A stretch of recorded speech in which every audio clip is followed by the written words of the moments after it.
master, meron tayong isang pasyente rito, wave dash pa rin. Ang problema naman niya, walang umakit na lang sa kanyang cylinder head.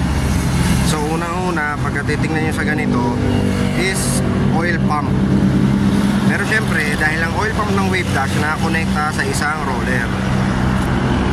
Ito, ang problema naman ito, lumaki na rin yung cap niya ng tappet. Ayan, kung maririnig mo. Ayan, basag na rin po ang kanyang mga roller.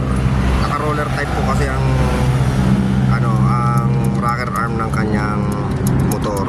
So lahat ng dash naka-roller type na po yan. Tapos, bakit nga ba hindi umakit ang kanyang langis? Hindi po sira ang kanyang oil pump. So yan, naiikot po siya ng maganda.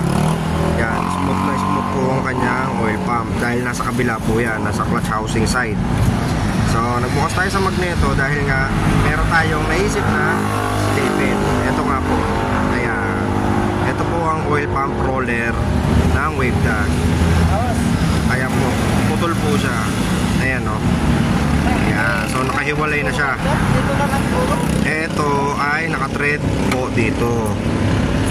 So yan, kahit nakatread yan dyan at lumabas naman tong roller, wala na pong silbi yan. Sabihin, iniikot na ng timing chain itong roller pero hindi sumasama ang oil pump. Yan. So mga master, unang-una pagka sa wave dash or sa ibang mga motor na alam nyo naman na hindi lang oil pump ang connection para bumomba, check nyo rin. Kasi baka mamaya nagpalit kayo ng oil pump, nagulat kayo, wala pa rin umakit na langis. Yun pala, hindi nyo chinek yung roller side. Ayan po. So ayan, bumigay siya.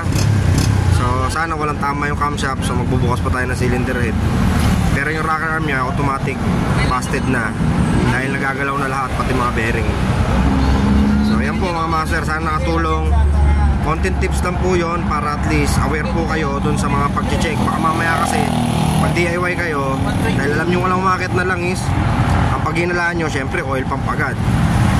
Eh dahil po may roller ang wave dash, check nyo rin po ang roller ng makina na uminiikot to ng timing chain para umikot ang oil pump. Kasi pag walang ganito, hindi umiikot ang oil pump.